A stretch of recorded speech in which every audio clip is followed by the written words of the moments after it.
Hey guys, so today I wanted to talk about hypomania, and I wanted to talk about this specifically today because, as I mentioned at the end of my last video, I have tipped into a hypomanic episode, and I wanted to give you guys kind of an insight into what it feels like. How do I know I'm in one? How would I know maybe when I'm coming out of one? And what's the possible prognosis for me for this particular episode? So if you're new here, hi, my name is Jessica Ward King, also known as the StigmaCrusher.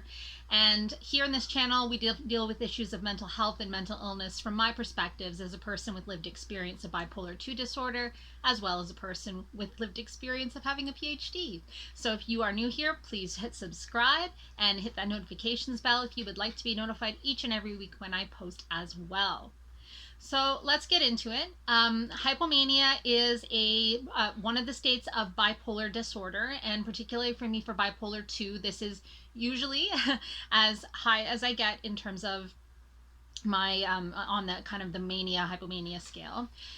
So hypomania is basically like mania light, they say. It is a heightened state of energy. Now, it's not necessarily heightened happiness, joy, excessive pleasure. Not necessarily. Some people can experience it that way, but really what hypomania is excessive energy.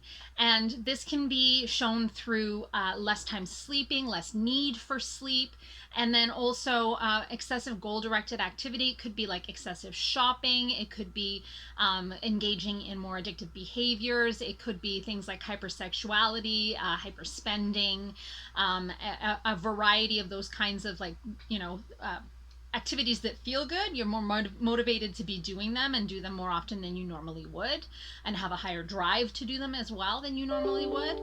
And other things that characterize hypomania are a flight of ideas. My mind is going like faster than my mouth can keep up, but my mouth is sure trying, as you may notice in this video. Sorry if I'm too fast. And like I know, for example, for me at work, I have like 100 windows open on my computer right now, and in order to keep myself on task, I have like a to-do list that I'm like literally checking off, like old school to-do list, which is not normally the way I work. The way I normally work is kind of going from one thing to another in a more organic way, whereas right now there's just so much going on in my brain that I'm really having to like write it down and check it off. And luckily my wife was actually the one that told me to do this, because I went to her and said, I'm going a mile a minute. I feel like I could take on the world. I have 100 windows open. I'm emailing at a very, very fast pace. This is hypomania. What do I do? And she said to me, she's like, Jessica, it helps if you write this down and you check it off. Another thing that she advised me, she's like, don't make any purchases without checking with me first. And this isn't a, I'm going to gatekeep the money kind of thing. This is more like, is this a realistic purchase? Is this something that we need? Is this something we want to spend our money on? And really just a kind of like a fact check. Not a measure of like, no, you cannot buy things, but really just like, is this me talking, or is this the hypomania talking? How did I know I was becoming hypomanic? Well, it was because of this. Like I started not sleeping very well. I didn't need as much sleep as I used to. I was staying up until hours of the night, getting maybe 4 or 5 hours of sleep as opposed to my usual 8 or 9. And then having energy to go with for the whole day, abundance of energy, like make supper, do the stuff with the kid, put the kid to bed, do more things, whereas usually I'm pretty chill. I put the child to bed and I go to sleep myself. And usually my medications make it so that I'm tired and make it so that that's what has to happen.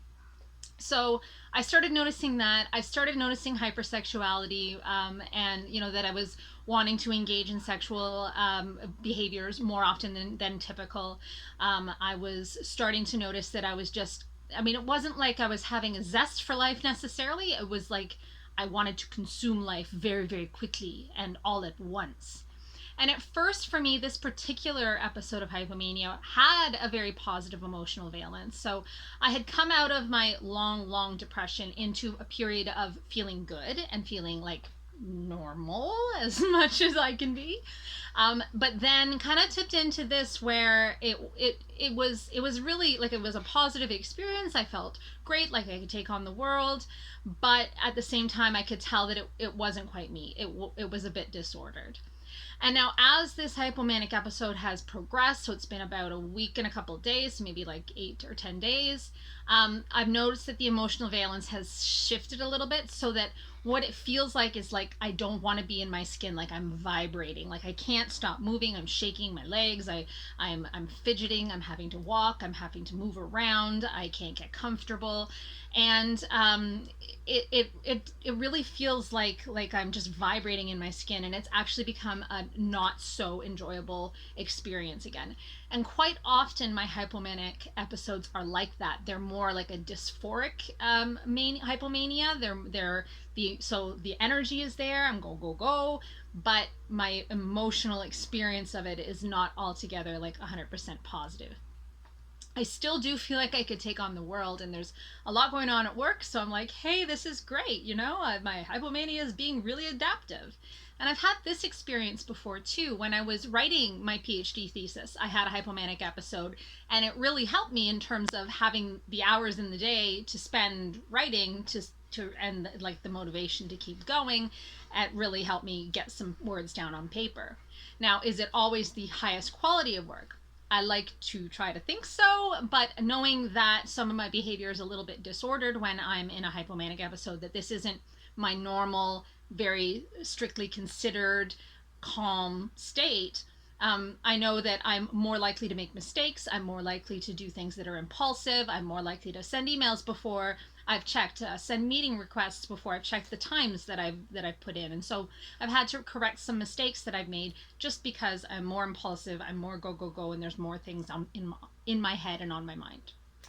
So, what is the prognosis then? So what happens with bipolar disorder quite often is, so you'll be in the depressive episode, and you'll be changing the medications, trying to make it so that I can leave that depressive episode and ideally come to euthymia, or normal mood. And so it seemed a couple of weeks ago like the medications were working. I was going up into normal mood. I was sleeping normally, eating normally, feeling good, not too high, not too low, normal pace of thoughts, all that kind of stuff. And what will often happen in bipolar disorder is when you do kind of destabilize the mood, whether it was stable at depressed or stable at normal, when you destabilize the mood, it can really change. It can flip into hypomania or flip back into depression really, really easily.